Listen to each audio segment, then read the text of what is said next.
Oh man, that was a real great festival last night. Oh, whoa, hey everyone, welcome back. I guess sorry, you caught me in my bad outfit. One second. Okay,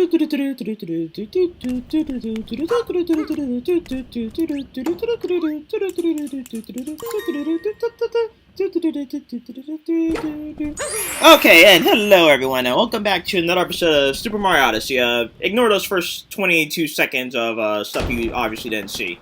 Yeah, so anyway, last episode we took place in the... Okay, I'll stop that now.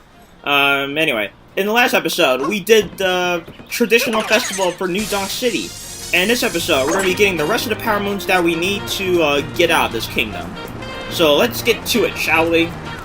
So, I should gonna take the scooter. There we go.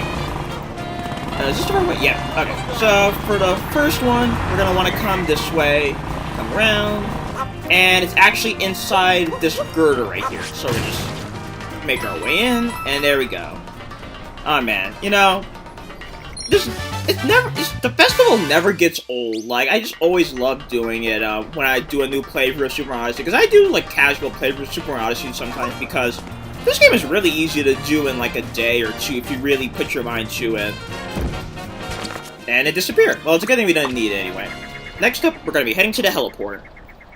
But yeah, oh man, the festival, it's like, this city just never gets old, no matter what. It's kind of like, I casually watch the Breath of the Wild 2017 presentation trailer, like, a couple times a year, really. It's such a great trailer, like, it never gets old, in my opinion. It's like one of those, like, timeless things for me. And it's pretty cool, because, you know, Switch is kind of like the thing I'm growing up with. Like, I'm sure people have, like, memories of, like, games when they were children. Like, I'm sure some people look fondly when they think about fighting, Ganon and... Let's see. Oh, yeah. Next one, we're going to want to come down here, actually. It's actually that moon you can see over there. But anyway. Okay. Anyway, I'm sure people, like, look back fondly when they grew up with the N64. Like, for example, fighting Ganon in Ocarina of Time 64. Just because, like, you know, back in the days, TVs weren't, you know, as picturesque as they were now. But it really worked to the benefit of the Ganon fight because he looks so dark and menacing. Like, you could barely see him outside of, like, lightning. And that's one reason why some people don't like the 3DS version because, you know... Let's be honest, in the 3DS version, it looks more like Ganon made a really bad overcast of the... It was like a really bad overcast night that Ganon did instead of, like, actually, like, dark and menacing and, like, a thunderstorm. It just looks like it's, like, evening and then Ganon made it even darker or something like that. So yeah, I guess it's kind of like, you know, we each grow up with our different highlights of our video gaming life. If, you know, you even had a video gaming life. Which you should. But let's see. We're going to... Long jump. I didn't mean to do that. Come on! Nope. There's no other way you could get up there, is there? Oh, wait. Oh, whoa, oh my gosh, wow, I didn't plan for any of that to happen, but, you know, I'll take it. No, that's not it. Oh wait, no, no, there isn't. Okay, we're going back to the heliport then. Well, actually, no, we're gonna go to the rooftop. But yeah, but sorry for not having a, episode of this up yesterday. I was just busy making, those other videos those other Sonic videos that I was doing. But, you know, now that we got, like, Detective Pikachu and Sonic, like, where's our next chance at a live-action Mario movie? Because, like, you know, if you know anything about, like, old movies, then you probably know about, like, the Super Mario Bros. Movie, and how that movie happened, to put it bluntly. Come on, there we go. And, you know, that movie happened. You know, we'll just leave it at that, it happened.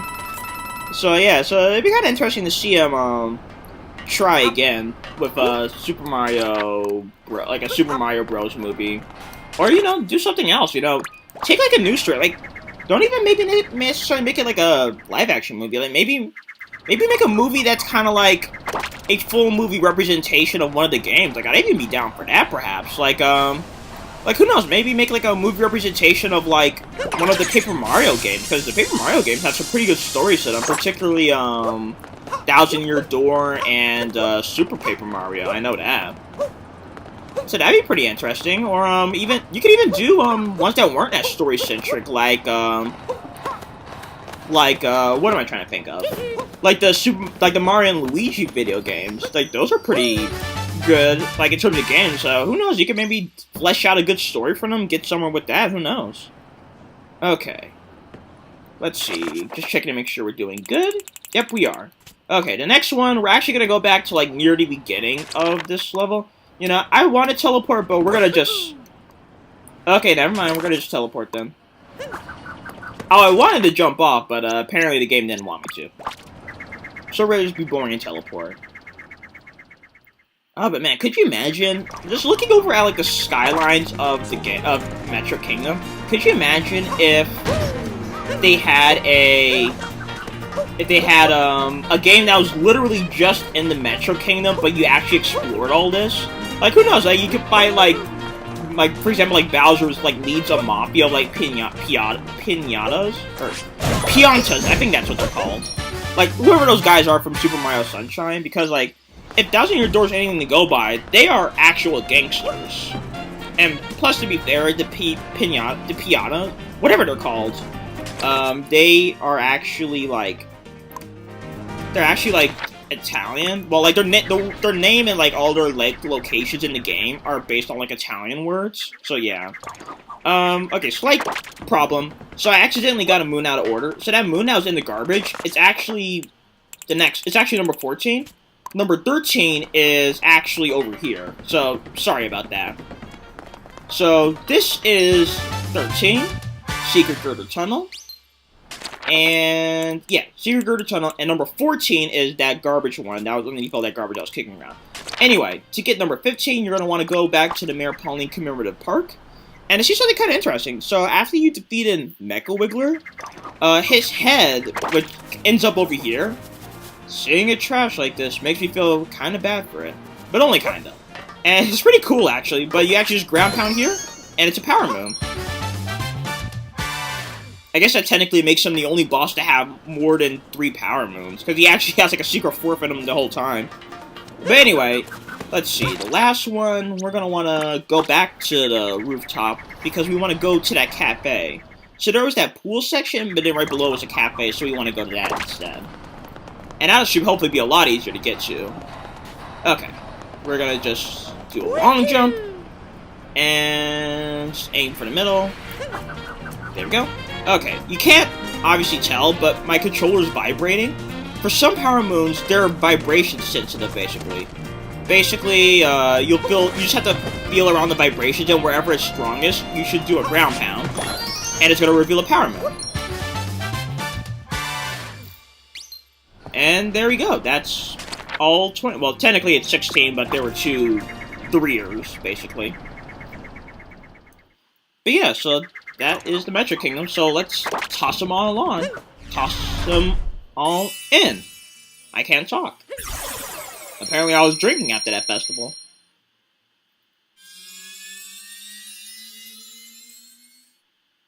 Boom.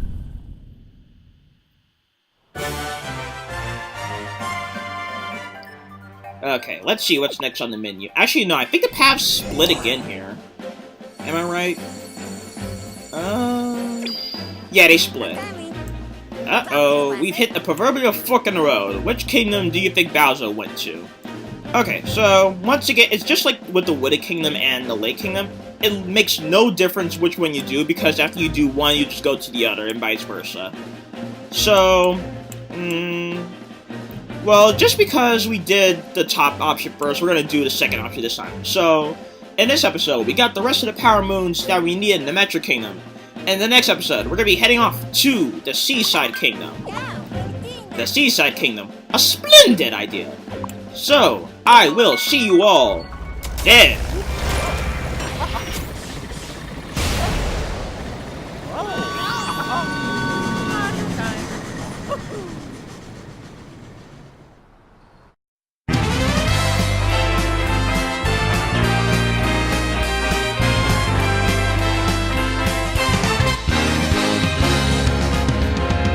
Here we go, off the rails. Don't you know it's time to raise our sails? It's freedom like you never knew.